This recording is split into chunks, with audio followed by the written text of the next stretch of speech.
Did you know that showing mercy can sometimes cost you more than a sword ever could? He let him walk away. The fight was over.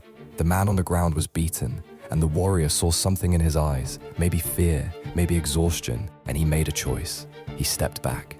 He lowered his blade.